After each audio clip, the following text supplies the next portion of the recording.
फिलहाल इंडिया और पाकिस्तान के बीच में बैटलफील्ड या बॉर्डर एरियाज पे ही नहीं, स्टॉक मार्केट में भी एक तरह की अपने आप में ही जंग छिड़ी हुई है। और ये ऐसी जंग है जिसके साइड इफेक्ट दोनों देशों के नागरिकों को काफी लंबे टाइम तक भुगतने पड़ सकते हैं। अब कौन किसके ऊपर भारी है, कौन किसके सामने ज्यादा टाइम टिक सकता है, ये तो खैर आंकड़े ही बताएंगे। देखा जाए तो जब ऑपरेशन सिंदूर लॉन्च हुआ उसी दिन अगर पाकिस्तान के स्टॉक मार्केट की बात करें तो वो इतना बुरा गिर गया था कि कुछ देर के लिए तो उनकी सरकार को ट्रेडिंग ही बंद करनी पड़ गई थी। अगर ट्रेडिंग बंद ना करते तो उसका इम्पैक्ट और भी ज्यादा होता, और इम्पैक्ट इस कदर होता कि पाकिस्तान की अर्थव्यवस्था किस स्थिति से जूझ रही है, किस कंडीशन में है, वो तो हम सभी जानते हैं। मतलब जंग छेड़ना तो फिर भी बहुत आसान है, लेकिन जंग लड़ने तक के लिए भी पैसे की जरूरत होती है। On the other hand India का जो मार्केट है वो कितना भी वॉलेटाइल रहे, 8 से 10 दिन के अंदर वापस बाउंस बैक करता ही है। और इसका बहुत बड़ा कारण है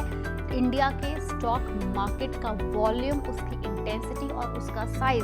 अगर आप एक तरह से देखें तो इंडिया का मार्केट आप कह सकते हैं 240 गुना 240 गुना पाकिस्तान के स्टॉक मार्केट के आगे बढ़ा है। इंडिया का मार्केट कैप है लगभग $5 ट्रिलियन और पाकिस्तान का है सिर्फ और सिर्फ $20 बिलियन के करीब। और ये आंकड़े बताते हैं ब्लूमबर्ग। इंडिया में लगभग 5000 से ज्यादा लिस्टेड कंपनीज हैं, स्ट्रॉन्ग म्यूचुअल फंड्स हैं और रिटेल इन्वेस्टर का भी बहुत जबरदस्त बेस है। अगर आप FII की बात करें तो FII इंडिया के अंदर ऑलमोस्ट 12 में से 11 साढ़े 11 महीने इन्वेस्टेड ही रहते हैं। बहुत अट्रैक्टिव मार्केट है, FIIs हमेशा अट्रैक्टेड रहते हैं और साथ ही साथ डोमेस्टिक इन्वेस्टर्स की भी तादाद पिछले कुछ सालों में बढ़ती ही जा रही है। इसके पीछे एक बहुत बड़ा कारण है SIP का इसमें बहुत मेजर रोल है, जो मार्केट के अंदर इस टाइम पर भी इस कदर स्टेबिलिटी मेंटेन्ड है। दूसरी तरफ पाकिस्तान का मार्केट ज्यादा छोटा है, इललिक्विड है और सेंटिमेंट ड्रिवन है।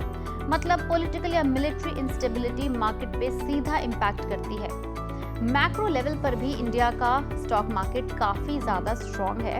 इंडिया के पास लगभग $688 बिलियन का फॉरेक्स रिजर्व है, जबकि पाकिस्तान के पास इसके सामने सिर्फ और सिर्फ $15.5 बिलियन का फॉरेक्स रिजर्व है। $688 बिलियन के सामने $15.25 बिलियन कहाँ ही स्टैंड करता है। और अगर आप IMF के मुताबिक बात करें तो इंडिया की GDP साल 2015 से लेकर अभी तक कितनी ग्रो कर गई। साल 2015 में GDP थी समवेयर अराउंड $2.1 ट्रिलियन और अभी फिलहाल हम साल 2025 में है एंड GDP होने वाली है इंडिया की $4.27 ट्रिलियन। ये एक बहुत सॉलिड ग्रोथ ट्रैजेक्टरी है। और हाँ, मूडीज ने तो ये तक कहा है कि साल 2025 ग्रोथ फोरकास्ट 6.5% से घटकर 6.3% है, लेकिन ये भी इंडिया की वजह से नहीं, global uncertainty and trade restrictions की वजह से है। साथ ही साथ आप ये भी ना भूलें कि पाकिस्तान की जो अर्थव्यवस्था थी वो साल 2022 में ऑलमोस्ट क्रैश कर गई थी, खत्म हो गया था। देश की इकोनॉमी ऐसी बुरी हालत में थी कि देश ने पता नहीं किस किस के सामने पैसे की भीख सी मांगी।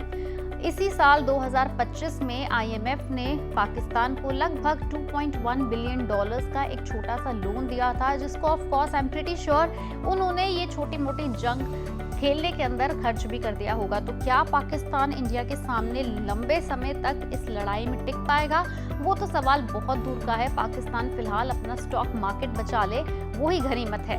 आपका इसके ऊपर क्या कहना है, क्या सोचना है, हमें नीचे कमेंट सेक्शन में लिख के जरूर बताएं। बाकी अगर आपको वीडियो पसंद आई हो उसे लाइक करें, शेयर करें और ऐसी और अपडेट्स के लिए बने रहें पैसा लाइफ पर।